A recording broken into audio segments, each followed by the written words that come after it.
السلام علیکم۔ Bharat group of school اور جونیئر کالج میں آپ کا استقبال ہے اور یہ آپ کا اردو کا لیکچر ہے۔ میں ہوں آپ کی جبین مس۔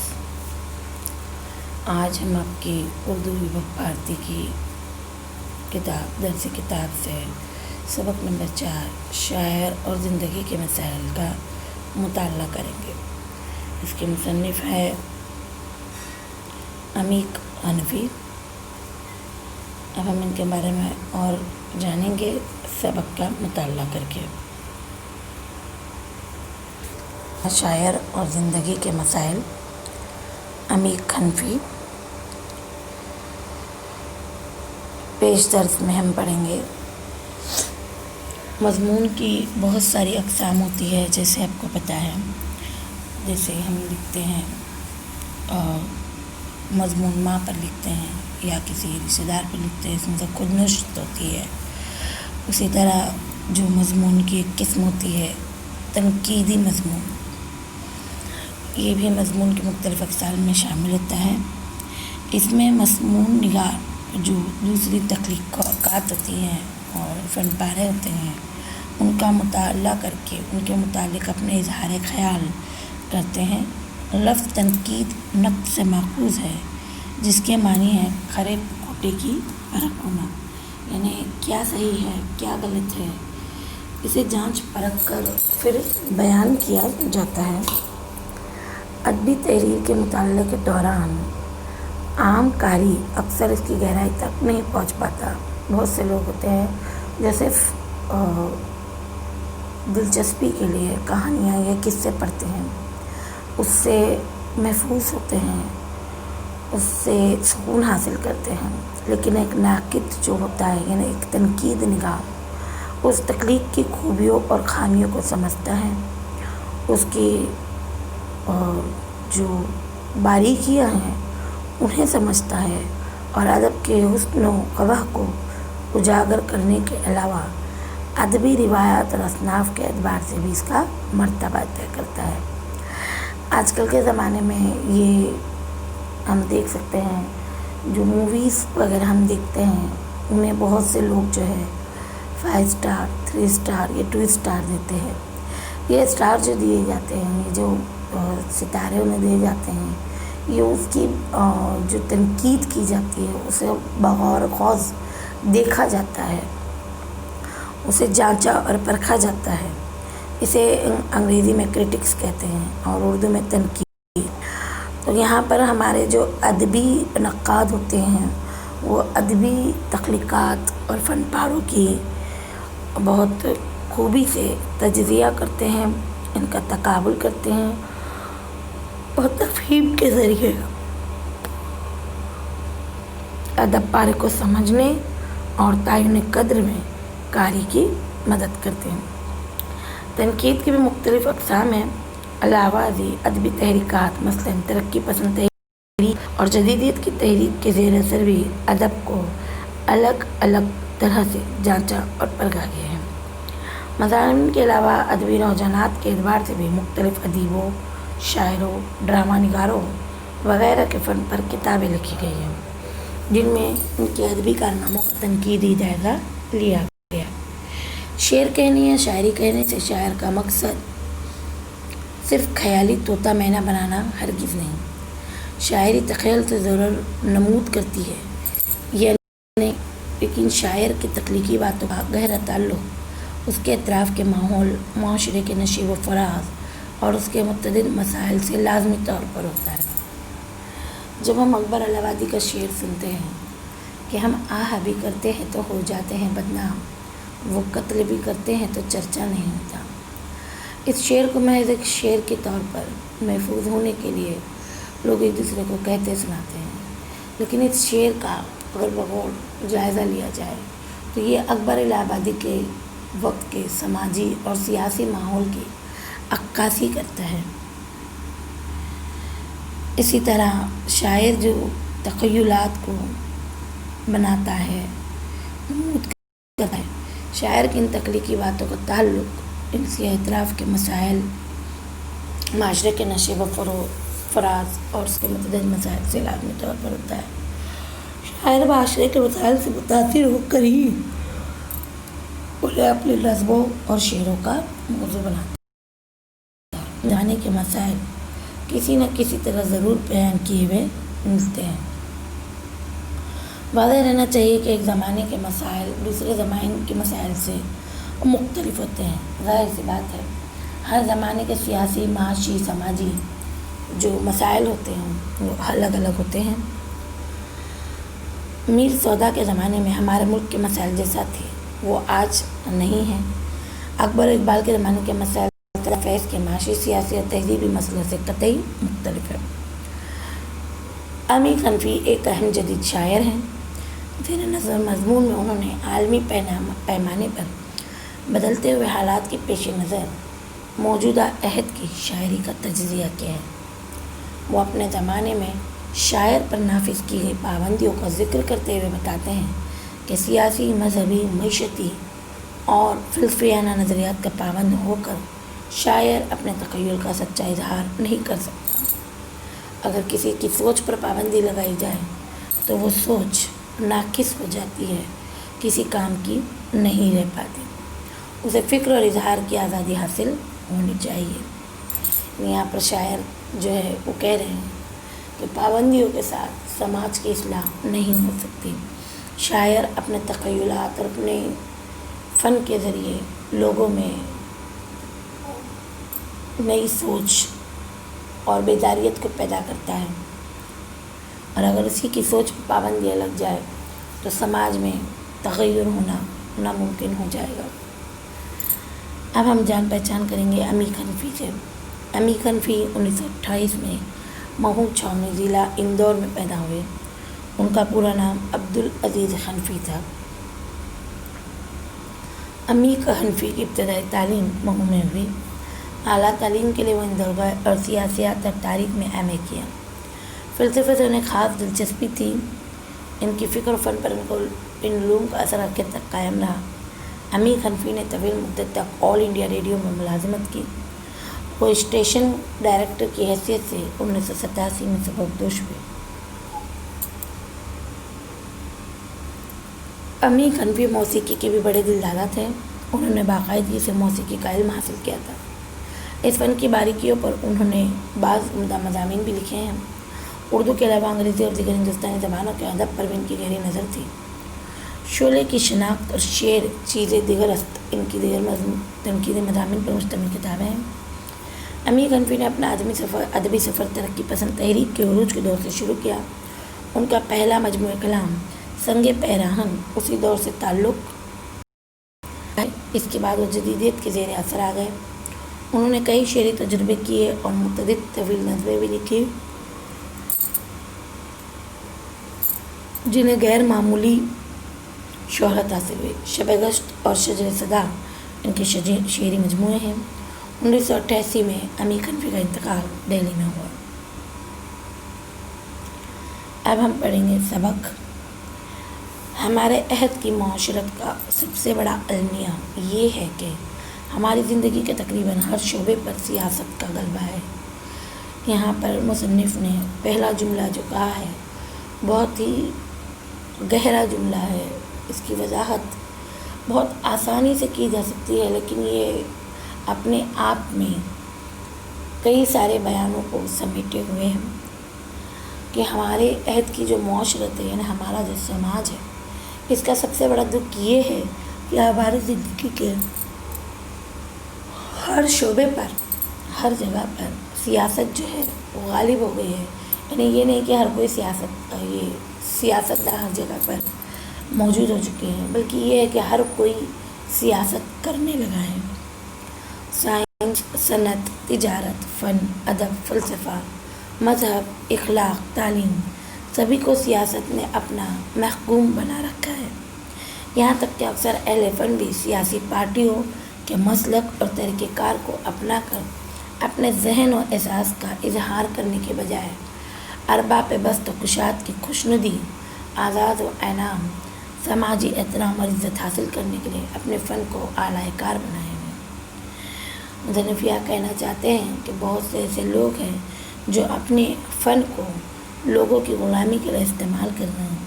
وہ اس لیے استعمال کر رہے تاکہ انہیں فن مل سکے، عزت مل سکے، شہرت مل سکے، نام مل سکے، سماجی رتبہ مل سکے، جبکہ اس سے انہیں ذہنی اور دلی سکون نہیں مل سکتا، کیونکہ وہ اپنے ذہن و احساس کو اظہار نہیں کر رہے ہیں۔ غیر مشروط ذہن سے رونما ہونے والی تخلیقات کو دبا کر نقالوں، شعبدہ بازوں، بازیگروں اور عیاروں کی جال سازیوں نے شور مچا رکھا ہے۔ جب ہمارا ذہن ایک سچی سوچ کی طرف دوڑتا ہے، جب ہم بنا کسی نفع و نقصان کے سوچے، اچھے یا برے باتوں کے سوچے، ہم اپنی سوچوں کے آئینے میں دیکھتے ہیں، تو ہماری سوچ جو ہے وہ کسی بھی چیز کی محتاج یا مشروط نہیں ہوتی۔ یہیں پر شاعر کہہ رہے ہیں، مصنف کہہ رہے ہیں کہ ہماری جو غیر مشروط ذہن ہے اس سے ہونے والی تخلیقات کو ہم نے دبا دیا ہے۔ آج کل کے مصنفوں نے، شعراء نے اسے دبا دیا ہے، اور نقل کرنے والوں، جھوٹوں اور مکاروں کی جال سازیوں میں شور مچا رکھا ہے۔ کہیں سیاست میں ادب کی اور کہیں ادب میں سیاست کی بیساکھیاں لگائے ہوئے ہیں۔ نااہل نو رتن بنے پھر رہے ہیں۔ نااہل یعنی جو کسی کام کے نہیں، قابل نہیں، جن کے پاس اتنی عقل نہیں، لیکن وہ پھر بھی نو رتن یعنی فن سے واقف ہونے کا دعویٰ کر رہے ہیں۔ سیاست کو میں نہ حقیر سمجھتا ہوں نہ حرام، لیکن معاشرے میں اسے شریک کے غالب کا درجہ دینا مجھے گوارا نہیں۔ یعنی وہ مصنف کو سیاست کا غالب یعنی شعراء کی رو میں، شعراء کی قطار میں کھڑا ہونا انہیں پسند نہیں ہے۔ سیاست سماج کی منتظم ہے، بے شک سیاست سماج کو جو ہے منتظم کرتی ہے، اس کا انتظام کرتی ہے، ہر چیز کو اپنی جگہ پر رکھنے کا اختیار رکھتی ہے۔ جان، مال و عزت آبرو کی حفاظت اور اجتماعی فلاح و بہبود کے منصوبوں تک اسے برداشت کیا جا سکتا ہے۔ ربط ملت کے لیے فرد کا فنا ہونا ناگزیر نہیں ہے۔ سماج اس لیے نہیں ہے کہ افراد کو نگلنے والا وحشی درندہ بن جائے، ان کے چشم و گوش، دل و دماغ، زبان و دہن کو اپنا بنائے اور انہیں کٹ پتلیوں کی طرح نچائے۔ سماج میں سیاست کا مقام کیا ہے، اس سبق سے ہم سمجھ سکتے ہیں کہ سیاست کا کام ہے لوگوں کی جان، مال اور عزت آبرو کی حفاظت کرنا، اجتماعی فلاح و بہبود کے منصوبے بنانا، لیکن جب یہ اس میں بھی ناکام ہو جاتی ہے تو یہاں مصنف کہہ رہے کہ ہم اسے برداشت کر رہے ہیں۔ ربط ملت کے لیے فرد کا فنا ہونا ناگزیر نہیں ہے، بالکل بھی غلط بات، لیکن سماج اس لیے نہیں ہے کہ افراد کو نگلنے والا وحشی درندہ بن جائے۔ سماج اس چیز کو کہتے ہیں جو لوگوں کو ایک دوسرے کے لیے مدد کرے۔ سماج کئی لوگوں کی ایک دوسرے کی ساتھ دینے اور ساتھ رہنے سے بنتا ہے۔ مصنف کا یہ بیان جو ہے بہت خوبصورت اور اپنے آپ میں ایک گہری سوچ اور تنقید لیے ہوئے ہیں۔ میں سوچتا ہوں کہ محض ادیب و شاعر اور دیگر فنون لطیفہ کے خلاق ہی آج انسان کے نہا خانہ ذات میں اٹھنے والے طوفانوں اور ہنگاموں کو اپنے فن کے آئینے میں دکھا سکتے ہیں۔ مصنف کا کہنا ہے کہ ادیب اور شاعر ہی صرف وہ ہے جو اپنے فنون یعنی اپنے شعر، اپنی غزل، اپنے مضمونوں کے ذریعے لوگوں کے جو نہایت جو چھپے ہوئے دل میں چھپے ہوئے طوفان ہیں، جو ان کے اندر بغاوت ہے، جو تکلیف ہے، جو ہنگامے ہیں، ان سب کو دکھانے کا وہ آئینہ رکھتے ہیں۔ ایک غیر مشروط اور آزاد شعور و احساس کی روشنی باہر اور اندر کے مناظر پر ڈال سکتے ہیں۔ تاریخ، جغرافیہ، مذہب و سیاست، رنگ اور نسل میں بٹی ہوئی دنیا کو پھر سے اکائی بنا سکتے ہیں۔ ہماری دنیا آج کن چیزوں میں بڑھ گئی ہے؟ تاریخ میں، یعنی تاریخی طور پر یہ امیر ہے، یہ غریب ہے، تاریخی طور پر اس کا یہ مرتبہ ہے، اس کا یہ مرتبہ ہے۔ جغرافیہ، کوئی ملک امیر ہے تو کوئی ملک غریب ہے۔ مذہب و سیاست، مذہب نے تو بہت سیاست کا ساتھ دیا ہے اور سیاست مذہب کا پورا استعمال کرتی ہے۔ رنگ اور نسل میں بٹی ہوئی دنیا کو بانٹ دیا گیا ہے، اور مصنف چاہتے ہیں کہ اس دنیا کو پھر سے اکائی بنایا جا سکے، جہاں پر کوئی بھی بڑا چھوٹا، امیر غریب نہ ہو، یہاں پر کوئی بھید بھاؤ نہ ہو۔ بے شک سماج اور اس کی ملکہ سیاست نے میرے شعور کی پرورش اور تعلیم و تربیت اور میری شخصیت و کردار کی نشو و نما میں بہت اہم حصہ لیا ہے۔ عشق سماج اور اس کی ملکہ سیاست، یعنی سماج اور اس کی ملکہ یعنی سیاست کو ملکہ کہا گیا ہے، رانی کہا گیا ہے، اور بتا رہا ہے، مصنف بتا رہے ہیں کہ ان کے شعور اور پرورش اور تعلیم و تربیت پر سماج کا اور اس کے جو حکام ہیں جو اس پر حکومت کرتے ہیں، ان کا ان کے کردار اور نشو و نما میں بہت اہم حصہ ہے۔ سماج سے میرے جسم اور میرے ذہن کو غذا ملی ہے، پھر بھی میرا ذہن اور میری ذات غیر مشروط ہے۔ غیر مشروط یعنی ایسا جو کسی بھی شرط یا کسی بھی بندھن میں بندھا ہوا نہ ہو۔ میں سماج کا دشمن ہوں نہ حریف، نہ میں سماج کا دشمن ہوں اور نہ ہی حریف۔ میں ایک فرد ہوں اور فرد سماج کی بنیادی اور مرکزی اکائی ہوتا ہے۔ جب ایک فرد ہوتا ہے اس سے کئی افراد بنتے ہیں اور افراد سے ہمارا سماج بنتا ہے۔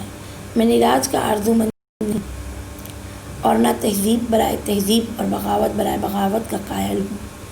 نہ میں نیراج چاہتا ہوں، نہ میں ایسا چاہتا ہوں کہ کوئی نیراج کا مطلب جب ایسی کنڈیشن آتی ہے کہ کوئی راج کرنے والا ہی نہ ہو، وہ یہ نہیں چاہتے کہ ایسا کچھ نہ ہو، چاہتے ہیں کہ اور نہ ہی یہ چاہتے ہیں کہ تہذیب ہو اور بغاوت ہو، لیکن یہ ضرور چاہتے ہیں کہ سماج میرے آنگن میں ادھم نہ مچائے، یعنی کوئی کسی کے اوپر انگلیاں نہ اٹھائے، کوئی کسی پر تنقید نہ کرے، میرے مطالعے کے کمرے میں اپنے پہرے دار نہ بٹھائے، میرے نق کا انتخاب میرے ڈاکٹر پر چھوڑ دے۔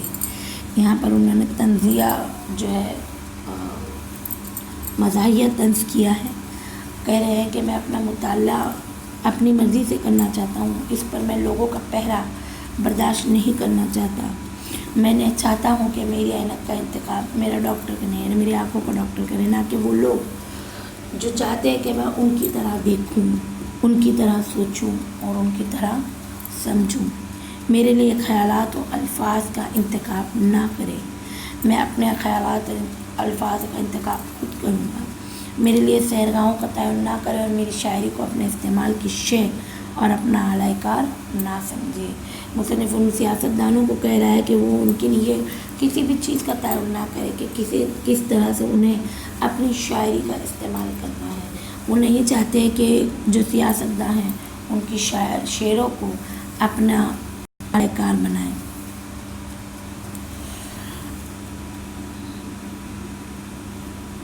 میرے عہد کے تضادات میرے احساس کو پریشان رکھتے ہیں۔ ان کے مصنف اپنے عہد، اپنے وقت کے تضادات یعنی کنفلکٹس، یعنی اس وقت کی جو سماج کی مصیبتیں ہیں، پریشانیاں ہیں، جو تکالیف ہیں، ان کے بارے میں مصنف بتا رہا ہے کہ اس وقت جو تضادات ہیں انہوں نے ان کے احساسات کو پریشان کر دیا ہے۔ وہ 24 گھنٹے اندور سے دہلی یا ممبئی پہنچ جاتے ہیں، فاصلہ بہت کم ہو گیا ہے۔ دہلی یا بمبئی کی ہجوم روا میں مجھے کوئی قابل توجہ نہیں سمجھتا، چاہے دہلی کا ہجوم ہے یا بمبئی کا ہجوم ہو، وہاں پر کوئی نہیں سمجھتا کہ انہیں توجہ دی جائے۔ کسی کا پتہ پوچھتا ہوں، کوئی نہیں بتاتا۔ فاصلہ بڑھ گیا ہے، ریڈیو خبر دیتا ہے کہ وہ 1000 میل دور بنگال میں سیلاب آیا اور ہزاروں لوگ غرق ہو گئے، بے شمار بستیاں تباہ ہو گئی، باخبری بڑھ گئی ہے۔ میرے پڑوسی نے اطلاع دی ہے کہ ہمارے مکان سے کوئی 10-15 مکان چھوڑ کر جو جھوپڑی تھی جل گئی اور اس میں رہنے والی بڑھیا جل کر مر گئی۔ بات ہفتہ بھر پہلے کی ہے، بے خبری بڑھ گئی ہے۔ یہاں پر مصنف نے گہرا طنز کیا ہے سماج پر، سماج کے لوگوں پر۔ یہ طنز یہ ہے کہ لوگ ایک دوسرے کے قریب ہو گئے ہیں، لوگوں کی تعداد اور ہجوم بڑھ گیا ہے، لیکن مصنف یہاں پر کہنا چاہ رہے ہیں کہ وہ لوگوں کے ہجوم میں اکیلے ہیں، وہ لوگوں کے ہجوم میں اپنا مقصد ڈھونڈ رہے ہیں، اپنے مقصد کو تلاش کر رہے ہیں۔ یہاں پر انہوں نے ایک مثال دی ہے کہ ریڈیو پر خبر آئی کہ 2000 میل دور بنگال میں سیلاب آیا، ہزاروں لوگ غرق ہو گئے اور بے شمار بستیاں تباہ ہو گئی۔ تب انہیں لگ رہا ہے کہ باخبری بہت بڑھ گئی ہے، لوگ ایک دوسرے کے بارے میں احساس ہو چکے ہیں، لوگوں کو ایک دوسرے کی خبر ہو رہی ہے، ایک دوسرے کے متعلق وہ جاننے لگے ہیں۔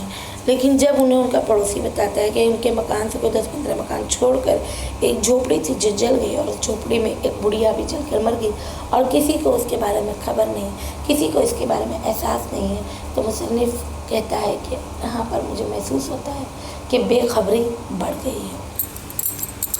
سینما کے پردے پر ایک بلکتی ہوئی مظلوم عورت کو دیکھ کر میری آنکھیں بھر آئی ہے۔